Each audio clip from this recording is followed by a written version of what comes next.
welcome back to my YouTube channel. Today's video is a part 2 of the culture shocks I experienced in the Philippines video that I posted about 2 months ago. This was requested a long time ago and I know it's late, so I'm really sorry for that. Alright, I'm gonna try to talk fast because you guys probably just want to hear the culture shocks, but by the way, I just want to address something about this video and my previous one about the culture shocks. I am in no way trying to bash Filipino culture.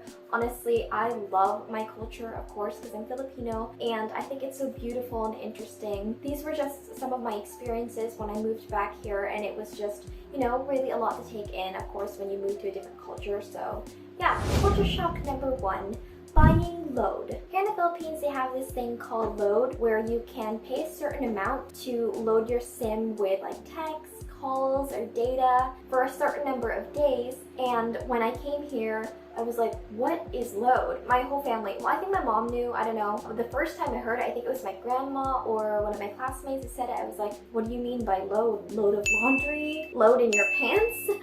I was confused as heck because in the States, people usually just have a phone plan and the whole load concept doesn't exist there. So when I came here, I was really like shocked and amazed that load was a thing. So yeah, that was cool. Number 2, people tend to ask personal questions. When we moved here, people would ask me personal questions like what job my parents have or how much money they would make. And for here, that is just like a normal question to ask. But it kind of threw me off because in the US, it's considered like an inappropriate question to ask someone, especially when you're not like super close. So that was really strange to hear, but I know now that it's not meant to come across as rude or anything at all. People are just genuinely curious about those things, so. Number 3, fiesta. This one is pretty awesome. Here in the Philippines, every town, city, and barangay have a patron saint that they celebrate on a specific day, and it's called fiesta. People go to church and then they have this huge feast with tons of food, like they have roasted pig and all kinds of desserts and stuff. Plus, they invite all of their friends and family over, so it's like a really fun gathering where everyone gets to talk and, you know, they can see each other and hang out and just enjoy the delicious food, sing karaoke, stuff like that. This was kind of shocking to me when we moved back here because people were always so open and inviting when it came to fiestas. They're like, the more the merrier.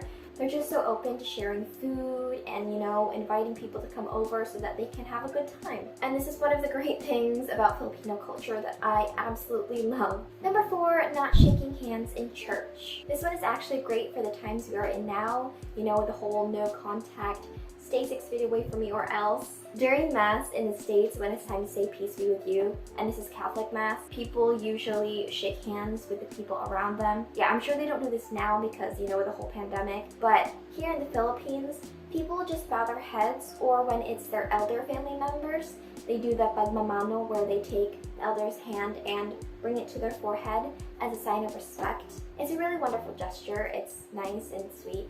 So yeah, that one was interesting because I remember when we like first moved here and then me and my family would do the whole shaking hands thing and then we'd look around people, they're doing that or the, you know, pagmamano, and I was like, oh, okay, people don't do that here. Number 5, cat calling. I never experienced or seen someone being catcalled while I was living in the US, but I'm sure it does happen. So when I moved here, it was really disturbing and shocking to see people being catcalled and experiencing it firsthand as well, because it does happen quite often with everyday people who are just walking down the street or, you know, doing normal things, minding their own business. I'm sure that some of you who are watching have also experienced this, and I'm sure that you know that it's not flattering at all. It just makes you feel uncomfortable. So yeah, that was one of the major culture shocks, I guess, because I've seen this happen so many times to people my age, people who are older than me, and people who are younger than me, and it's just like, it's not cool. Number 6 is street vendors. Almost everywhere you go in the Philippines, there are street vendors selling snacks, drinks, even fruit, stuff like that, and it's just wonderful. I actually really love this one. It was just so different seeing street vendors here because in the States, there aren't as many. Like, you don't see a ton of street vendors, not like here where you usually see one on every corner selling like mangoes or tempura and stuff like that. I just think it's nice and convenient because when you want a snack that's not too pricey, you can usually find a street vendor nearby to satisfy your cravings. Number 7, drinks are served in a bag. Sometimes. So speaking of street vendors, they usually have a big picture of whatever drink they're selling, like juice or gulaman, buko, stuff like that. And they tend to serve it in a plastic bag with a straw to customers. Of course, some street vendors do use cups, but I think a majority use plastic bags. I think it's just a cheaper option. But yeah, I think this is cool because like you see people walking around with their little plastic bag full of juice. Even water, when you go to a miso water thing where you just slip 1 peso in the little slot and then you can get it in a plastic bag. So yeah, this was interesting to see. I was like, whoa, that's cool.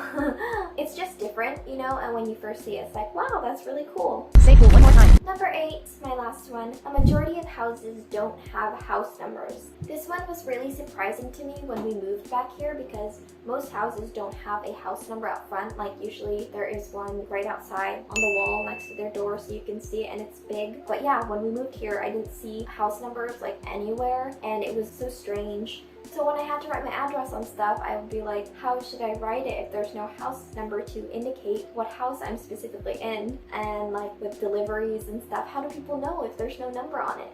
Yeah, that one was pretty shocking to me. I was like, how will people get their stuff delivered and stuff like that? But usually people just describe it. And also for addresses here, there's a purok number and a barangay. So there's a specific like name for each portion in a town. I don't know how to describe it, but yeah, that's basically it. So yeah, interesting culture shock. So those are all the culture shocks I had for this video. If you guys have ever traveled to a different place or you grew up in another place and you went back to your hometown, tell me all the culture shocks that you guys experience. I want to hear all about it in the comments down below. I really do like hearing about other people's culture shocks. I think culture shocks are just so intriguing because it's different for everyone. You know, different people notice different things and there's always going to be good and bad. So it's good to talk about it. I think it helps you understand things more and it helps you adapt better. I hope you guys enjoyed watching this video. Please give a big thumbs up and subscribe to my channel if you're not already subscribed. Have a great day.